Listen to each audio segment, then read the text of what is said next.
Hello, welcome back to GSM Tips. Today I will show you how to hard reset your Samsung A26. So for this, you're going to need a data cable plugged into a computer or a laptop. What you want to do is plug the cable in.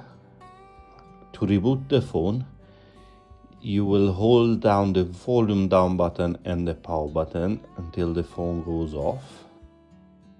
Keep holding, keep holding, keep holding. When the phone goes off, switch your finger to the volume up button, but keep holding the power button for a few seconds. At this point, release the power button, but keep holding the volume up. And now your phone is in recovery mode. From here, using volume down, you will go to select Wipe Data Factory Reset. Once again, Factory Data Reset. Confirm this with the power button and you're all done. Now you can reboot your phone and all your data will be wiped. Please do remember this.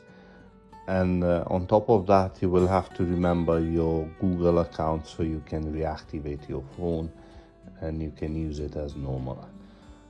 Thanks for watching. I'll see you guys in the next one.